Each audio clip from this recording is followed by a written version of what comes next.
time to go, I guess.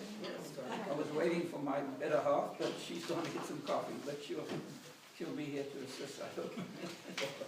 Now, I've put a few things in front of you. Some of these hard copies that I'll pass around will elaborate. But if you take a quick look at what you've got, it follows the timeline of my journey, which starts in Johannesburg, South Africa. So I gave you a map to look at. And if there are any questions about that, ask me. Johannesburg is somewhere in the middle. And 400 miles from Johannesburg is Durban, notorious in fairly recent days for some very anti-Israel goings-on, but controlled. When I was 7, I think, we moved from Johannesburg to Durban in the middle of the war, 1941. My dad was born in London, Cos, and we believe that his ancestors came from the town of Cosmin. And so anyone that arrived in England and had papers and could get in, they said, "You're a Kosminski," or you're a Kozinski. So all the Cosses, it was named after the town from which they came. The brothers, there were several brothers, then decided it was too long a name and they circumcised it. Interestingly enough, my dad, when he was 12, times were pretty hard, and he started work in the post office. And he worked in the post office till he passed. Well, he retired at 65 and was temporarily employed. He died at the age of 70, born in 1895. My mother, who's in this picture, was a wild Russian from Mariampol, she told us. And she spoke good Russian. Both of them spoke impeccable English, but when they didn't want us to understand, they knew enough Yiddish to talk there. So let me just send these around. I didn't make copies of my dad. He had his handwriting was classically beautiful, and sent one of these to his family.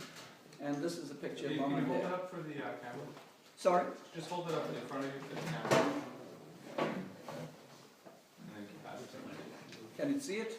Yep. And this one. Okay.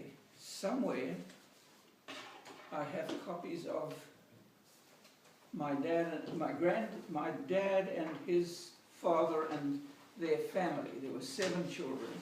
Can I be over here?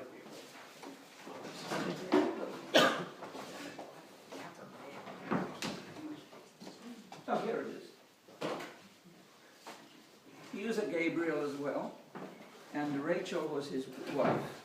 And again, from Eastern Europe somewhere, 7 children, 1 passed, 1 died at a very young age, and all of the others grew to adulthood and had big families in South Africa, and settled there and had further big families, many of whom immigrated to Israel. It was a very Zionistic community.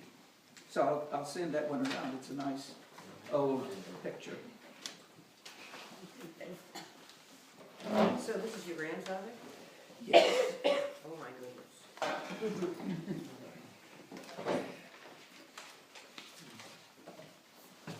One of the things, being born of somebody who was a British citizen, he was born. My dad was born in London, and although I was born in South Africa, a British subject, their children are British. So I was able to maintain British citizenship and carried a dual passport. So I'm American and British, and a dual citizen, which was allowed. And also was a very good. South Africa at the time had left Commonwealth, the British Commonwealth. And it was not a good idea at that time to travel on a South African passport. So it made it a lot easier for me and for my 2 sisters, etc., to travel. Okay, so we're going from there. I grew up, as Flo did, in a very Zionistic community. Mostly the South African Jewish community were Litvaks and Polacks. The Litvaks were known as people, a community, a Jewish community, very supportive of one another. They really They had a lot of trouble, as you know, in World War II. But those that could get out and settled in various places were very, very cohesive and had very many wonderful institutions. And they were intensely Zionistic, no question about it. I think per capita, those that were wealthy enough gave more than the United States to Israeli causes. And there were more of their children that did Aliyah, went to Israel. As I was growing, so my main desire in life, as I finished high school, help me find some things. And I couldn't find the one that intensely Zionist. When I finished school, my older sister, who lives in Johannesburg still, had gone to the Machon in 1950. Machon was just after this, Israel was founded, and it was for youth leaders from abroad to come to Israel for a year, to learn Hebrew, to learn Jewish history, and to go back to their communities as shlichim. And we were a course of about 50, and we were mixed English and French-speaking. The French-speaking were from Morocco, and because they were expecting some sort of trouble in that area of the world, and they wanted to prepare them. And my best friend, we couldn't speak anything in Hebrew, was from Morocco. His name was Aryeh Azulai, which means perhaps. And I know since then that he came back to Israel and became the mayor of Ashkelon. He's no longer there. He's moved out since. But still in Israel. I first had to decide on a career, and my folks said, you're not going to waste your time in Israel. You go to college varsity first, and they made me look at all accountant, and I was good at math, engineering, architecture, quantity surveying. All of it didn't interest me, but what did interest me was that there were the jobs where they gave you a month or two off in summer, which was July, August. You could go to camp. Was it July, August, or December? No, it was end of school year. December was summer. Yeah, and we would have 500 kids under canvas in the Habonim camp. There were many different Jewish Zionistic youth movements. B'nai Zion, Hashoma HaTzair, which they were left-wing. We were supposed to be middle road, Habonim. And I think Flo was in Habonim in America. Habonim in America. No, Chomsky was had been Hashemir HaTzair. Yes. I used to do that over with him. I don't know why. He's so anti-Zionist. Yes, still is. I think I made such a nuisance of myself at home. So eventually my dad said, go to Israel. And remember, it's a long walk back. But unfortunately, we came back after a year. When we got there, we were very homesick. We were kids, 16, 17. And homesick for parents, for family, for the easy life that we had in South Africa. So I went on the Machon and became very, very enamored. I loved Jerusalem. We went on kibbutzim. There was a South African kibbutz called Tzorah, which is where the birthplace of Samson. And we were there for a while. We were on Afikim and Kfar Habonim. Am I talking loud enough, Jim? Dave? Yeah. Excuse me. What year was that you went to Israel? 1952. And it was for 1 year. And then, you know, the funny thing is, I'd had this vision in my mind of being a kibbutz. And there was a beautiful vision I had of walking down a row of wheat with a scythe over my shoulder. I just, you know, that's what I wanted to be. I wanted to be that person. However, as time went on, and we met a lot of troubled youth who were in Israel, who had come from various camps, etc., I wanted to understand them more. And I decided, no, I believe in the kibbutz. I believe in this communal way of living. But I didn't want to be a kibbutznik anymore, and I was mulling over. We had some lectures from a psychiatrist. There was a Scottish psychiatrist, I've forgotten his name at the moment, and there was a South African psychologist. They gave us lectures, and I was very inspired by them. And they helped me make up my mind that I wanted to go back and do psychiatry, go to medical school. Now, in our group, the atmosphere was that anyone who wanted to go back into one of the professions was a no-goodnik. because we believed in the inverted triangle. You know, all the Jewish people were professionals, doctors, lawyers, etc. at the top, and no workers at the bottom. So that's what Zionism stood for, forming a labor force at the bottom. And I didn't disagree with that, but I didn't want to be one of the farm workers.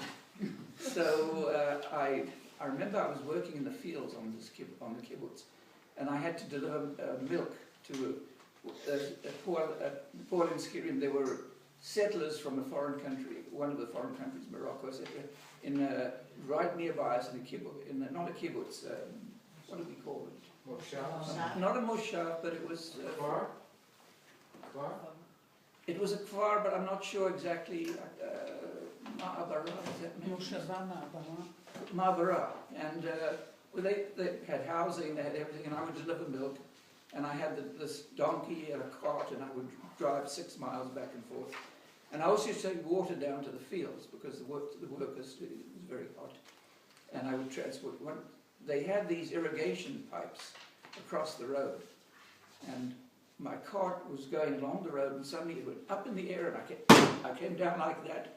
And I said, "Damn it, I'm going back to medical school." It was obviously bubbling inside there, and it popped out. One other thing that comes to mind too that I'll tell you about is that although my dad worked in the post office, he gradually rose, and he was very quite high up, but housing was terribly short in Durban. It was during the war. We had thousands of troops coming around Africa, convoys, etc., etc., and housing was at a premium. All sorts of workers were at a premium, and we did almost rent a home once. One stayed in there a couple of days, and there were so many cockroaches in Durban. It's a very hot subtropical area. My mom said, "I can't take this," and we moved into a boarding house where we stayed for 5 years in one room, the five of us. We didn't think of it as bad or wrong, it was just the way we lived. Eventually my older sister and I, it is a boarding house. All your meals served, huge grounds, a lot of kids running around, and it was nice. It was very near to Durban High School. Oh, so the other part about that was Durban High School was it was more an English town than Afrikaans. It was Durban. Natal is the province. Very big on sport, and a typical British high school. The prefects, well, there were about 50 Jews in the school, and about 300 Christians. Very good Englishmen, like there are in Williamsburg here. It's a very British background, and we never. In the first thing in the morning, they had this assembly. And everyone would say their prayers, thank Jesus Christ, etc. And the Jews would march in at the end of that ceremony, down the side, and took our places along the side. Now, the Jewish community obviously negotiated that. They said, we don't, that we're Orthodox, and we don't, our children don't accept that. So they gave us the privilege of not having to sit in the assembly. And then the headmaster would give the announcements, tell the sports results, who was doing well, really in academics, but rugby, football, soccer, whatever, cricket, big things. And then we would go out separate ways. There was also the sister boys. Bill Payne, one of our English teacher, big guy, wonderful guy, Bill Payne, who was an English teacher. And he, when we came into the classroom, said, "The Tel Aviv boys are back today." In a very sweet way, not offensive. In fact, he was so big, he would never hit anybody. He just stood next to you and let his hand drop onto your knee. And that was, from Bill, that was punishment. In addition, they would choose, every year, they would choose prefects. And there were about 10 prefects. They were outstanding in character or usually in sport. And one of the boys was chosen as the head prefect. Rarely Jews, although there were occasions when there was a Jewish head boy, and it was not thought anything of it. There was very little anti-Semitism that I remember. The prefect system, and you will be surprised or probably know already, we would get flogged, either by the headmaster or by the head prefect. And the flogging was any rule. You had a lot of rules. It was Durban in the heat of summer. You had to wear a blazer. You had to have it buttoned. You had to have a tie. And if your button was undone, the prefect was it. I'll see you tomorrow morning in the prefect's room. And you'd go in, and there they were all standing around, gossiping, and what have you done? I'm chewing gum, or I didn't have my coat on. What do you want, cuts or lines? Cuts meant you got whipped, and 2 or up to 6. And lines, if you didn't want to get flogged, you said, I'll have lines. And everyone thought, oh, what a coward. So, lines meant I would not chew gum, I would not chew gum, I would not chew gum. 50 times or 100 times. Get 3 pens and try and write together, and you would have to produce your punishment to one of the prefects. And yet again, not resented. I think they eventually did away with it. But that was the system in boarding schools, and of course we had boarders, and we had 3/4 of us were day school boys. The Jews mostly some of them were very good at sports, but mostly we were in the youth movement and wanting very much to go to camp and to mix with our own religion and to ultimately become aliyah, make aliyah to Israel. Well, eventually, going back, so now we come back to South Africa,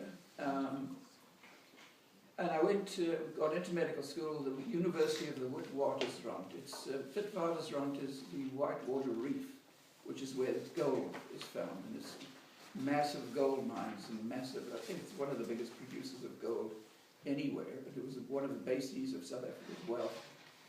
And it's a very, very fine university. The University of the Witwatersrand and University of Cape Town, very well known. There were several other universities. And it was a six-year medical school. I had wanted, of course, to do psychiatry, but I wanted to be medically qualified first. So went, and I did everything. The first 6 years are finished, and then you're a doctor. And then you start an internship, which can be 1 year or 2.5. And I decided I wanted to do everything. So I did 6 months medicine, surgery, 6 months OB/GYN, 6 months of pediatrics. The happiest wards were OB/GYN wards. And after birth, mothers were allowed to stay for 1 week. Nothing like today. And it was just, unless there was some tragedy, it was just a very happy place to be. The deliveries were all done by midwives. And the doctors, we were the big shots. We would be called in if there was something complex. I'll tell you a little illustration, which is sort of, I hope now you're not too squeamish about it. There was a woman that was being delivered, and she had a retention of the placenta. And I had never treated one. I didn't know. I knew in theory what to do. And my teacher, all the midwives assembled around, and the students, and they said, now Dr. Carter's going to show you what you do with a placenta that doesn't come out. And she was given some sedation, and he said, now he's putting his hand into the uterus, and what do I do now? He said, explain what I had to do, sort of move the hand around to separate the placenta from the uterus, and then it came out. And I said, what a hero, man. I'd never done one before, and he expected I should have known how to do it. After medical school and these 2.5 years of rotating internship, I had decided I wanted to go to Israel, but I had to be trained as a psychiatrist first. Now, in the English system, what you do is you look to England, you look to London, and I went there to start psychiatry. And I did a year. I was in London. I liked London. It was pretty good. It was But the psychiatry for me was a bit rigid. Well, I didn't like it particularly. I got a job in St. Clement's in the East End. And funnily enough, my dad was born in the East End of London. He was a Cockney. And I was there for a year, and one of my teacher's mentors was a Dr. Monroe. He and his family had been very big shots in Bethlehem. It's Bedlam, that's where the word comes from. It's a very famous hospital out in the country. And his family were descended down, directors of the hospital, and he suggested that I go to Harvard. And I said, well, how do I do that? He said, I'll get you in, don't worry. And he got me as well a Fulbright scholarship.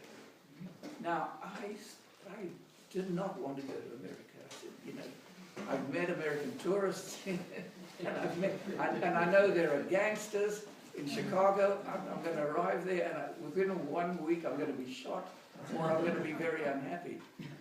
So, but what are you going to do? You've got a Fulbright scholarship to Harvard, you know, turn it down. Israel, there were too many doctors, so I couldn't be trained there. And so I came to Boston, having very, very low expectations. And I think if any of you have done that, you've been somewhere, it's got to be better than you thought. And in fact, it was so good. I really thought that the people I met were wonderful. The teachers were wonderful. The type of psychiatry was pretty good. The 2 years that I spent there was very, very happy. I liked the people. I made a lot of good friends. Traveled across. In our vacation, we took a 6-week trip. They gave me time off to go across the country with a friend of mine, Larry Brenner, who was a dentist. And I decided that I'd like to come back. But we have, of course, being a Fulbright, you've got to go back to your country of origin to teach. I remember getting back, the dates, let me think, 50, 60, Early 60s. 60, yeah, 63, 64. Before Leary, just before everything breaks open. Right. And I did some research at Mass General Hospital, which was I was at Boston City, which was a Harvard affiliate, and Mass General was another one, very, very highly regarded and good researchers. I came back to London, where I was supposed to come and teach, because I was from London. I was a British citizen. And I went to the Fulbright office to get my fare. You know, they pay the fare and they gave you an allowance. And they got that, and then I looked at the lady who was behind the counter and I said, anything else? She said, no. I said, well, shouldn't I tell you where I'll be teaching? She said, no. And everything was no. So I turned around, walked out and walked straight down to the shipping office and went back to South Africa. Well, it was part of the Commonwealth. And I was there for the 2 years mandatory that I had to be. Then my next stop was, and the map was, well, we don't have a map of the States, was New York City, where I lived for 33 years, I think it was 33. The first stop was Albert Einstein College of Medicine. I was on the faculty there. And my mentor, Jack Wilder, who's here, a wonderful guy who's since passed, and he was a believer in community psychiatry, so I send that round for it. Jack, he was a raconteur, he was a wonderful speech giver, and he was very inspirational. And at that time, the Kennedys had proposed the Mental Health Act of 1963 or so, in which there were a lot of money was made available for community mental health centers. And all over the country, if you had enough, you had to provide 10 different services. Inpatient